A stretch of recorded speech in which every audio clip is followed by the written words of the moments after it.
Hey guys, welcome back to the QST channel. Today we are going to be doing chapter 4.1 to 4.6 physics for the physics periodic non-transitional year.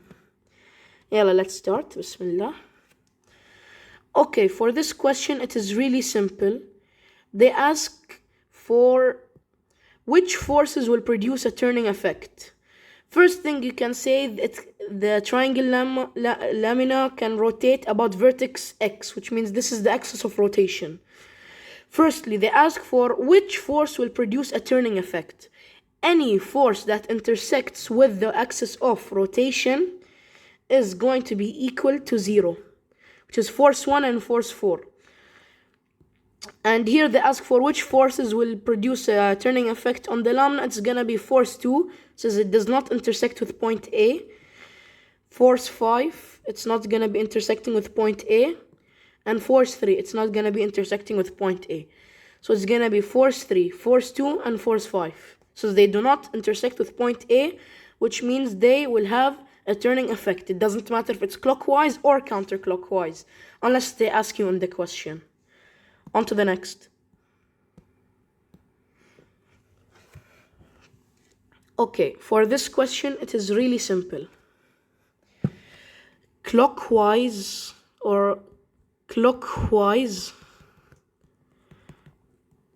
is always negative and it goes inwards.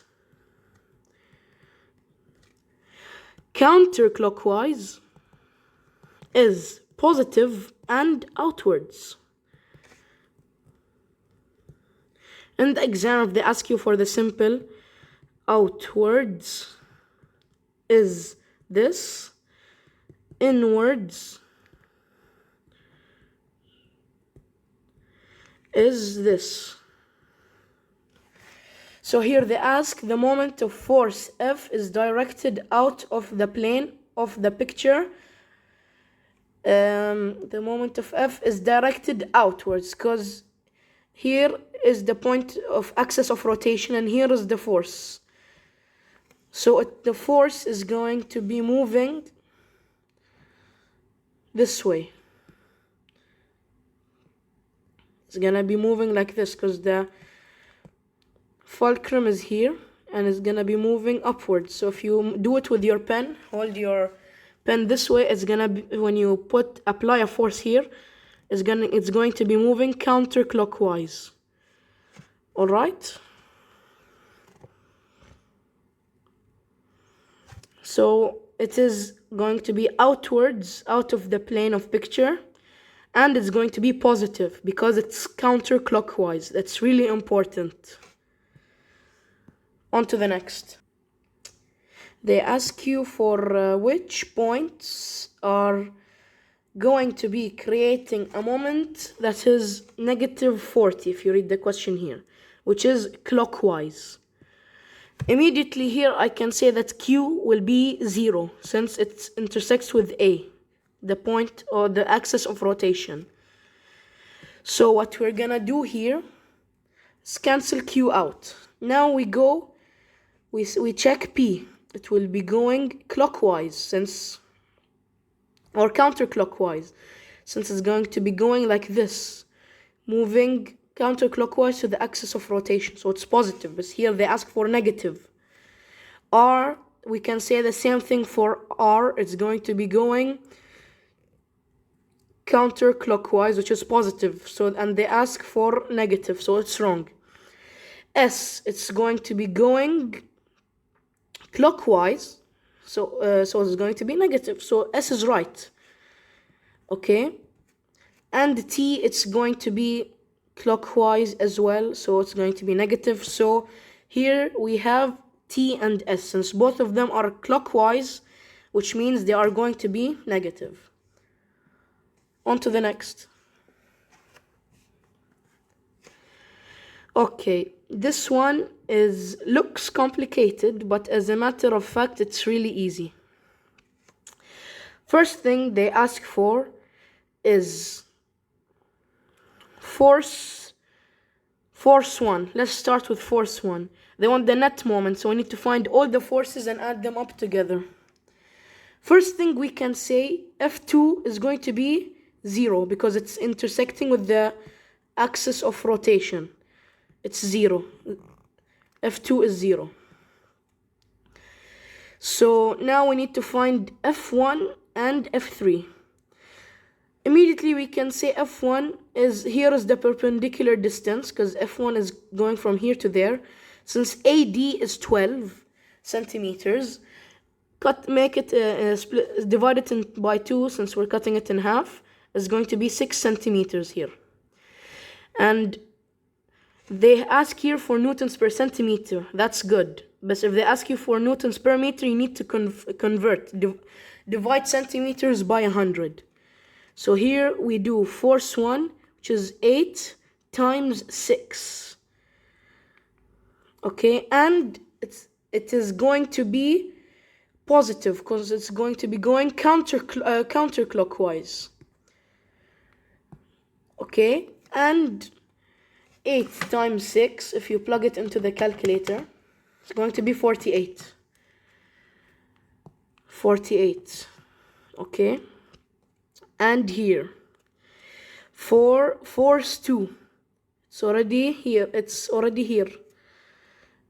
We have BA is 10 centimeters and we're cutting it in half again. So it's going to be 5 centimeters. Let's make a point here. For example, AE is going to be 5 centimeters. And it's going to be going clockwise. Because it's going to be negative. It's going to be going clockwise since it's moving. This is the point. If you hold like a triangular something like a calculator, you hold it here, you push it this direction, it's going to be going like this, clockwise. So it's going to be negative. Force 3 is 4 newtons. 4 newtons times 5, which is going to be 20. And it's going to be negative.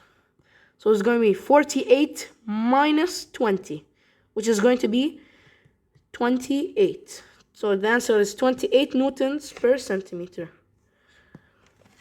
On to the next.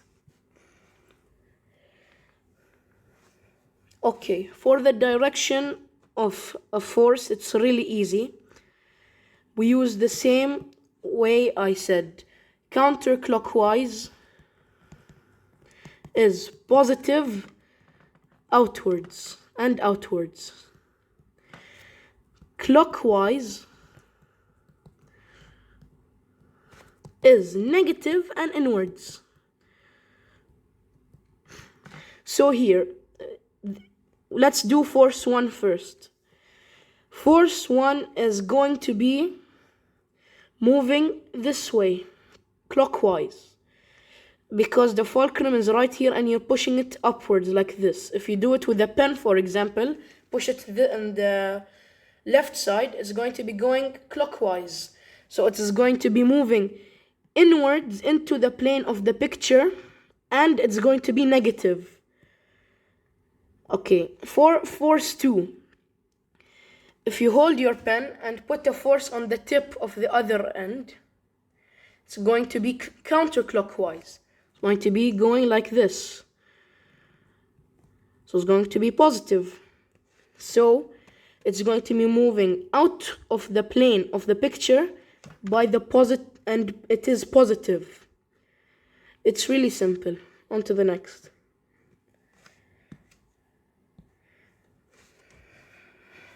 Okay. This question might look tricky, but in reality it is really easy. Firstly, he is pushing the box. We add a force like this. And they ask you, this is the door stopper, which is here we use it as axis of rotation. What force will produce a clockwise movement on it, which means like this. Here we have force of the person pushing, the normal, and weight. So on this axis, on this door stopper, which is the fulcrum or the axis of rotation, if you like try to use these forces you got, weight will be causing a clockwise movement.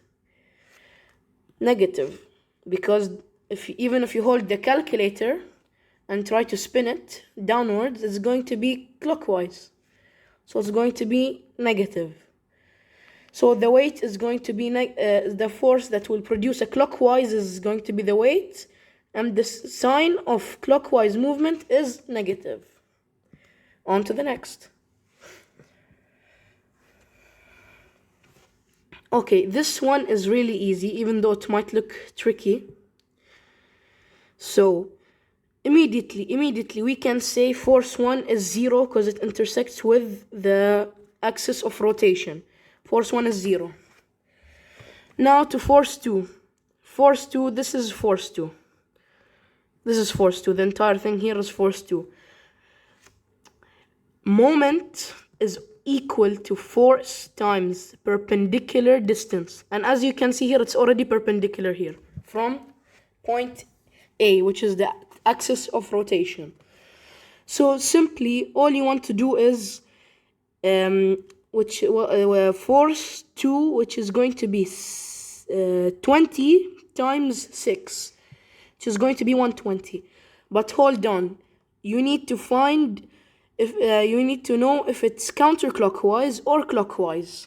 If you hold your pen like this, here is the point of axis of rotation. If you put a force like this, it will be going clockwise. So it's going to be negative 120. And for the torque of force 3, force 3 is already perpendicular. So all you need to do is force 3, which is 6, times the perpendicular distance, which is AC, or 12 meters. You add BC and AB together, times 12, which is 72, is going to be counterclockwise, because here is the axis of rotation, and the force is going to be this way. So it's going to move like this, which is positive counterclockwise. So it's going to be here, 72. The net torque is the sum of all of the forces of the moments of the torques you found. So it's going to be negative 120 plus 72 plus 0, which is negative 48. And there we go. That's the answer here. On to the next.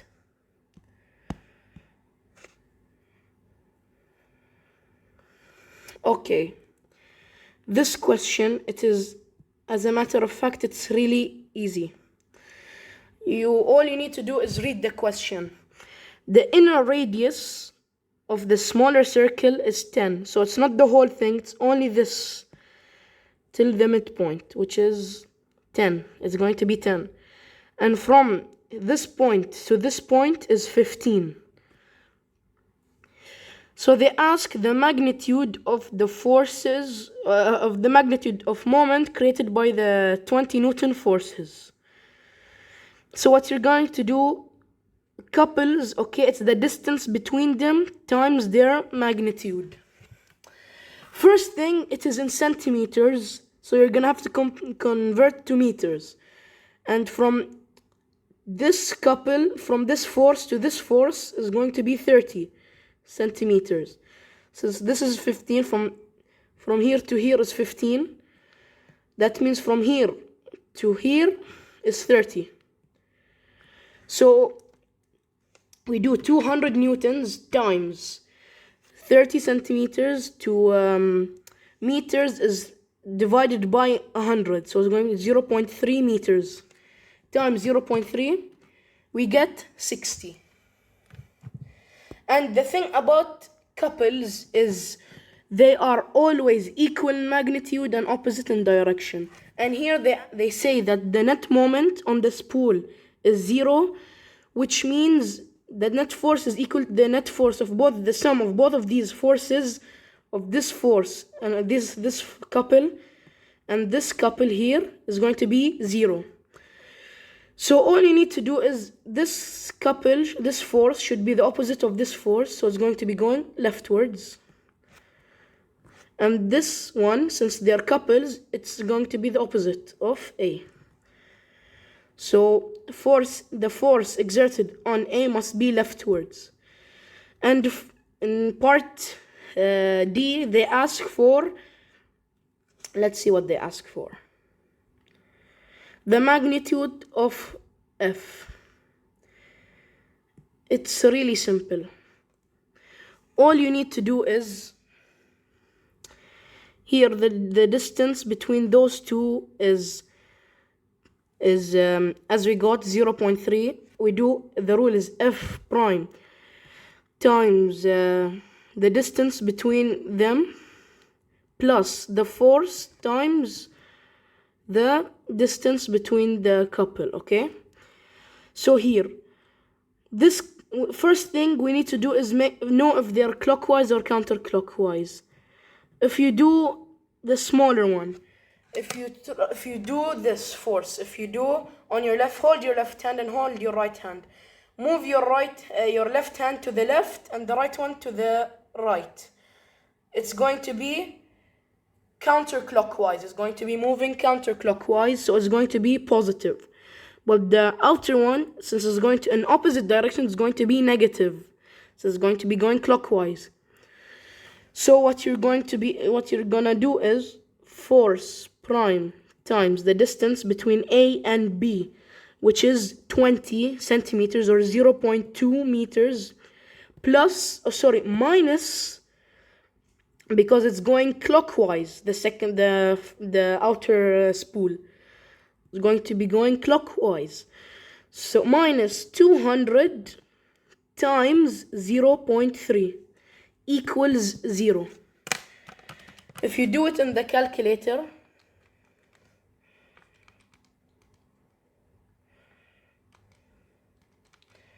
you are going to get 300 newtons, which is the answer here, 300 newtons. On to the next. Okay, this one is really simple. All you have to do is multiply 15 by the 2 centimeters, convert it to meters. That's really important. You need to convert them to meters. So it's they ask for the moment. As I said, moment is equal to force times perpendicular distance. Is going to be moment equals to 15 times 2 over 100, which is 0.02. If you do 15 times 0.02, you are gonna get 0.3. So the answer is 0.3 newtons per meter.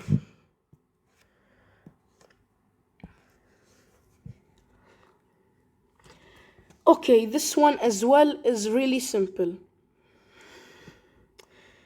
And okay, since here it's going to be, the force is like this. It's going to be going like this. Okay, and they want the perpendicular distance about vertex A. This is the axis of rotation. So all you need to do is, this is already perpendicular. This since it's a rectangle, the small side is equal to this small side, and the big side is equal to the big side. So it's going to be 60 centimeters. All you need to do is convert it to meters always. So it's going to be 20 times 0.6, which is 12 newtons per meter. Since moment is equal to force times perpendicular distance, always in meters. It depends actually on this value here, if it's Newton in centimeter or Newton in meters. You have to convert. Be careful. And thank you guys for watching this video. I wish you guys the best of luck for your exams, and have a great rest of your day or night. Bye.